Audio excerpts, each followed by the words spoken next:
No nosso encontro de hoje, nós vamos continuar desenvolvendo o tema dos objetivos e vamos introduzir a noção de metas.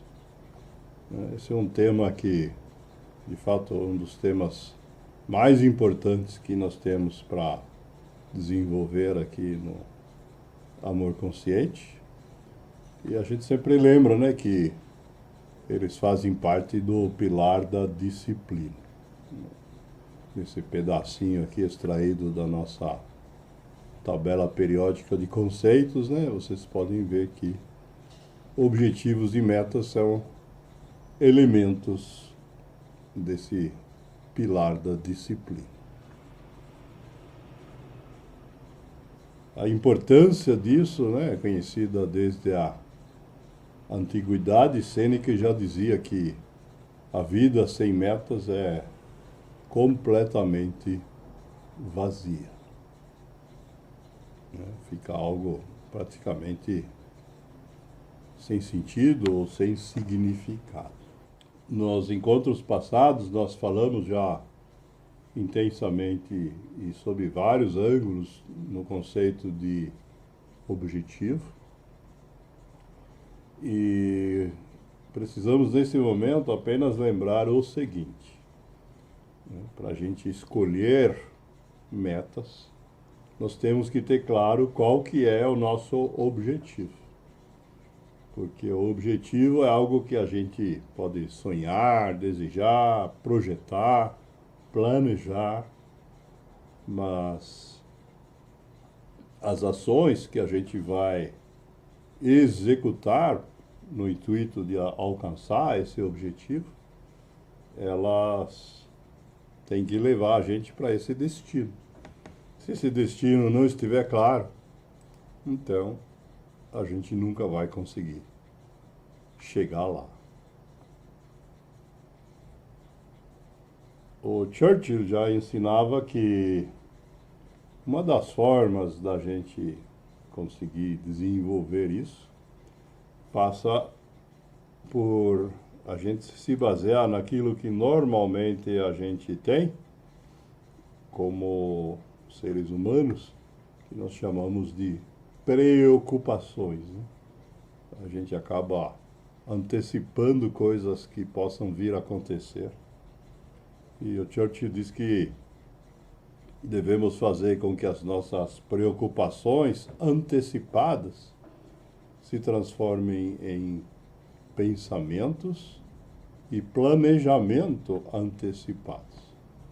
Isto é, em vez de simplesmente pensar no que pode vir a acontecer de ruim, a gente se planejar para executar ações que previnam essas coisas ruins, né, que a gente teme. O autor americano Sean Flannery diz que isso pode ser resumido como que devemos fazer algo hoje que no futuro nós possamos agradecer a nós mesmos.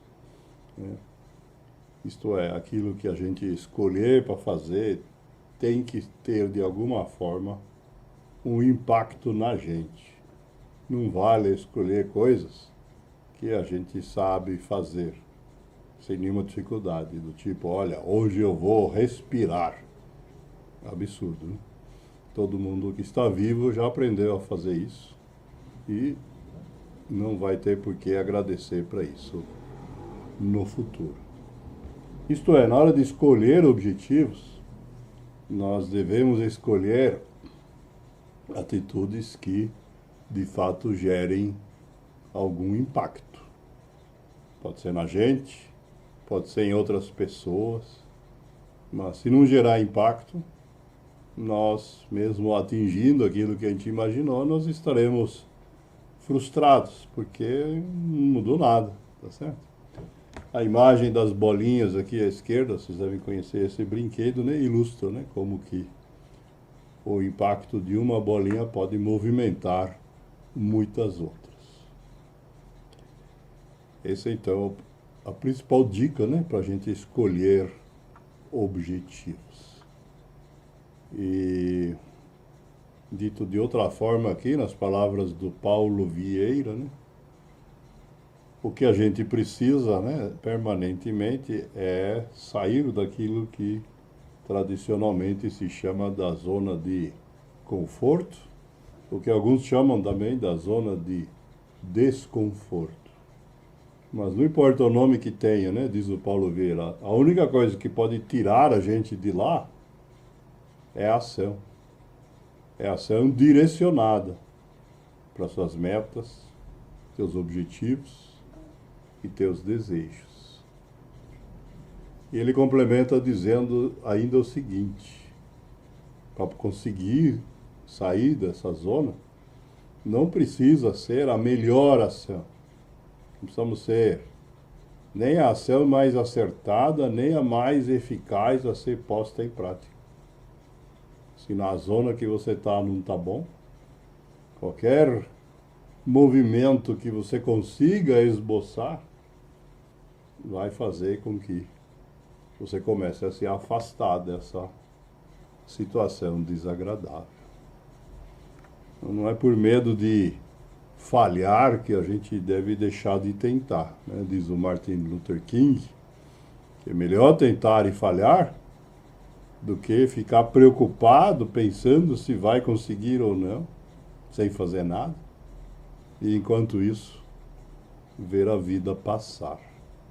Isto é, passar o tempo que a gente teria para agir. De fato, diz a Eleanor Roosevelt, né? Errar é humano. Né? O único homem, diz ela, que nunca erra é aquele que jamais faz nada. Todo mundo que faz alguma coisa ou várias acaba errando no meio do caminho. Faz parte. Mas isso não deve impedir a gente de andar. O Tony Robbins diz que essa escolha, né, a definição das metas, é o primeiro passo para tornar visível o invisível. Muitas vezes a gente até inconscientemente sabe o que deveria fazer, mas não tem coragem de dizer, muito menos de fazer. Quando a gente enuncia como meta e começa a agir nessa direção, então essas coisas se tornam visíveis ou conscientes. E o Albert Einstein nos dá uma dica importante, né? Que se a gente quiser viver uma vida feliz, então a gente deve agarrar-se às nossas metas. A gente deve não se apegar a pessoas ou a coisas, mas àquilo que a gente escolheu para a gente.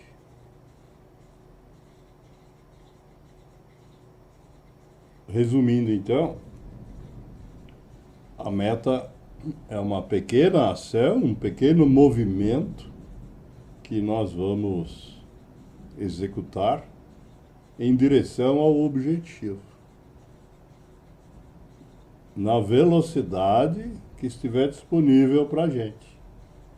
Pode ser de formiguinha ou de Fórmula 1. Aí vai depender do objetivo escolhido, da nossa capacidade, maturidade, treinamento. Mas, independentemente disso, é importante a gente observar que, assim como os carros de Fórmula 1, nós não podemos retroceder, mesmo que tenhamos avançado em velocidade de formiga. Porque se a gente avança e depois retrocede, é óbvio que nós nunca vamos chegar ao nosso destino, ao nosso objetivo. Um passo para frente e um passo para trás, um passo para frente e um passo para trás. Nunca vai chegar onde a gente escolheu chegar. Por isso devemos tomar esse cuidado de não retroceder. Quando a gente toma esses cuidados, então, essencialmente chegar num objetivo significa que a gente vai executar uma sequência de ações, ou de, podemos chamar de metas também, uma depois da outra, até que lá na frente, a gente possa ter chegado no nosso objetivo. Na figura, é meia dúzia para ficar um tamanho que dá para ler os números, mas o número de metas que levam ao objetivo não é fixo. Depende da gente, né, do objetivo que a gente tiver escolhido e do caminho que a gente escolher para chegar lá. Então, pode ser menos, em alguns casos pode ser muito mais que meia dúzia. O importante é que ao longo do tempo a gente tenha essa sequência de ações, cada uma apoiada nas anteriores, que nos permitam essa elevação, né, até atingir o objetivo. Essa estratégia de dividir coisas difíceis em partes pequenas é bem conhecida em diversos âmbitos, né? O Henry Ford, quando estruturou sua fábrica de automóveis, também usou essa ideia e disse que nada é difícil se for dividido em pequenas partes. Se meu objetivo é escrever um livro, é óbvio que eu não vou conseguir fazer isso numa noite. Mas se eu dividir isso em capítulos e partes e fizer um planejamento, etc., eu posso, ao longo de período de tempo considerável, dividindo isso em pequenas partes, conseguir chegar lá. E, de fato, quando a gente quer atingir coisas que nós consideramos grandes, Lao Tzu já dizia, né, que devemos dar importância aos pequenos começos. Não é porque o começo é pequeno que nós devemos desconsiderá-lo ou rebaixá-lo. Sem começo não tem meio, sem começo nem meio também não teremos fim. Outra forma de enxergar isso é nessa reflexão do educador nigeriano contemporâneo Yefani Onuoha, que diz que um edifício grande nunca resistirá se você negligenciar tijolos pequenos. Por maior que seja o prédio se construir, né, se as paredes tiverem buracos, tiverem tijolos defeituosos, a construção completa não vai servir como foi planejada. E o escritor americano Robert Collier resume, né, que quando a gente consegue executar esses pequenos esforços, que nós estamos chamando aqui de metas, de forma repetitiva, dia após dia, então conseguiremos o sucesso.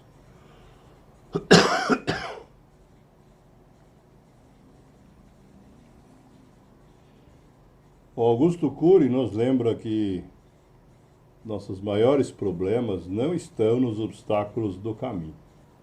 Obstáculos vão aparecer, nós podemos replanejar as ações, podemos contornar os obstáculos, podemos executar metas intermediárias. Mas se a gente tiver escolhido a direção errada para caminhar, nós não vamos chegar no fim do caminho.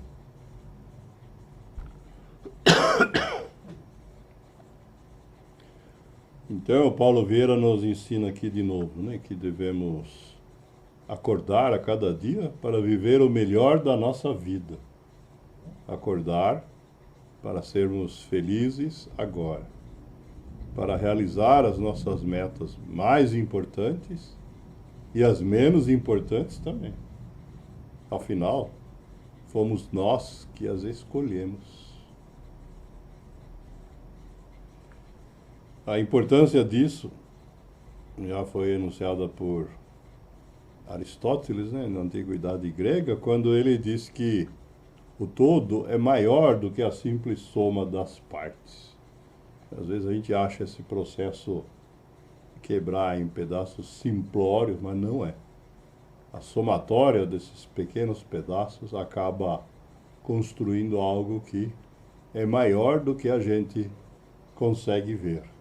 E o mais importante de tudo, é o que o Zig Ziglar nos lembra aqui, que o mais importante nesse processo não é o que a gente alcança ou não, mas aquilo que a gente se torna, a transformação que acontece na gente, na medida em que a gente vai trabalhando e atingindo as nossas metas.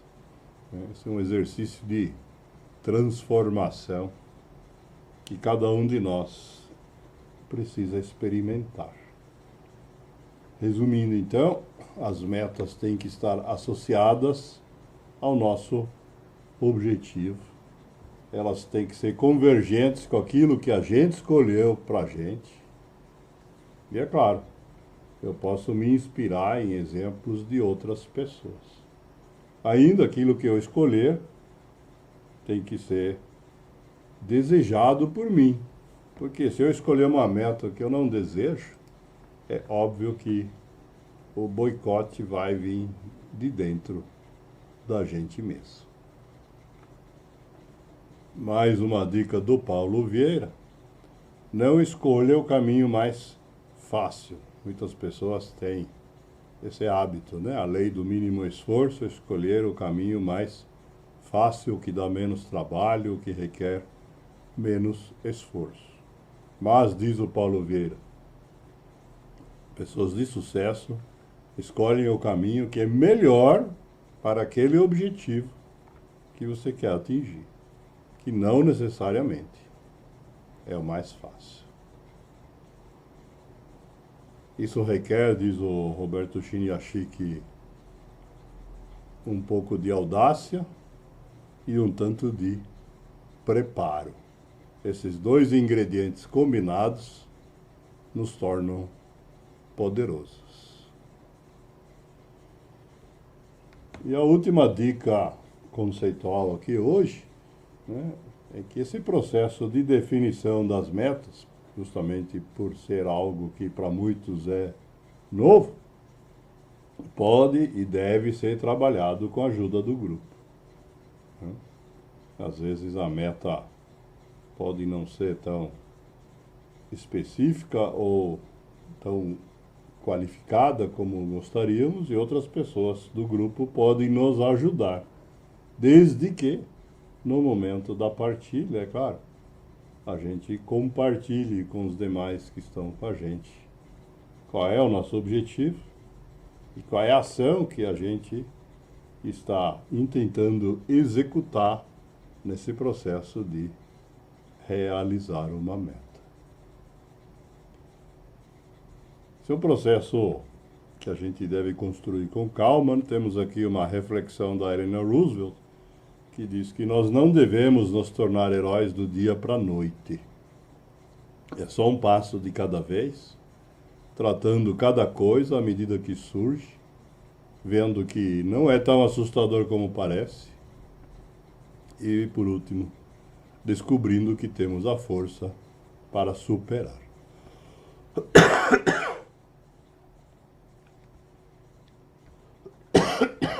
Perdão.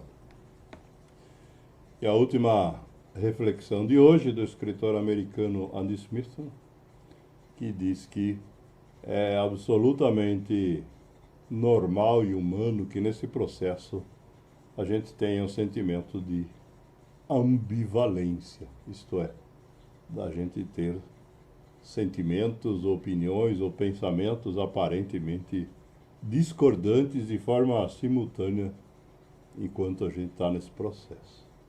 E diz ele que essa ambivalência é o ponto crucial desse processo de ascensão.